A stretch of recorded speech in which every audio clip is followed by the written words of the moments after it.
So we have some breaking news that Donald Trump is being criminally investigated in the state of Georgia, Fulton County, over that infamous call he made to Brad Raffensperger, asking Brad Raffensperger to quote unquote find him some votes after the election. I want to read you some reporting and then talk a bit about it. It says here, prosecutors in Fulton County have initiated a criminal investigation into former President Donald Trump's attempts to overturn Georgia results, including a phone call he made to Georgia Secretary of State Brad Raffensperger, in which Mr. Trump pressured him to quote unquote find enough votes to help him reverse his loss. On Wednesday, Fani Willis, the recently elected Democratic prosecutor in Fulton County, sent a letter to numerous officials in state government, including Mr. Raffensperger, requesting that they preserve documents related to Mr. Trump's call, according to a state official with who has knowledge of the letter.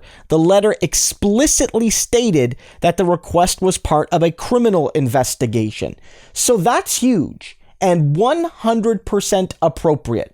Look, all of the things Donald Trump accused Biden and the Democrats and Raffensperger and any Republican that didn't 100% support him, anything he accused them of, he did.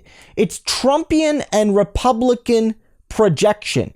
He said everyone else was cheating. He said everyone else was trying to steal. He said everyone else was pilfering and lying and trying to subvert the will of legitimate votes and all these sorts of things. But when the chips were down, he was the one making the phone calls to Brad Raffensperger, putting pressure on this guy, saying to him, find me the votes or I'm going to send my movement after you and everyone like you, and we're going to primary you and take you out and all these sorts of things, basically threatening a local Republican official, a state Republican official, from your power as the national president and the head of the Republican Party to find you the 12,000 odd votes you needed to win.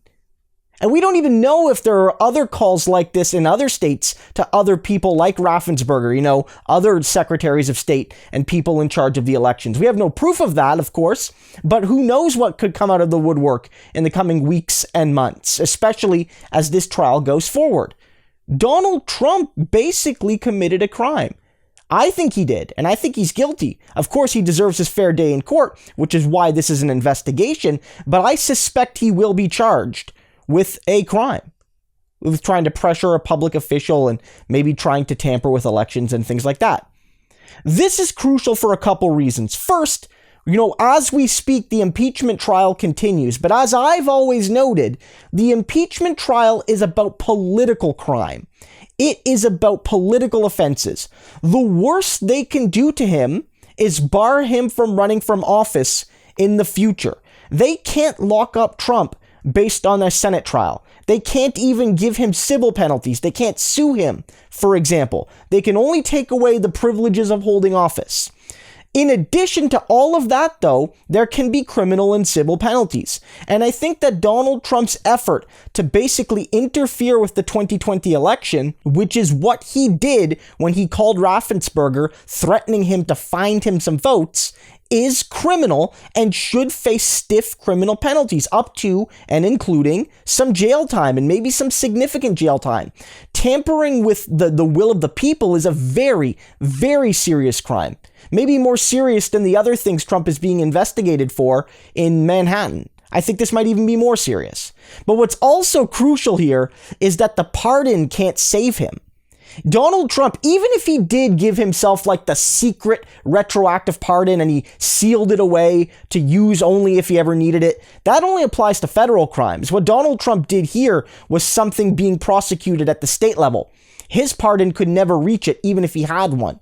And in addition, he's not exactly friends with the Georgia governor, but in Georgia in particular, it's not Brian Kemp that makes a unilateral pardon decision.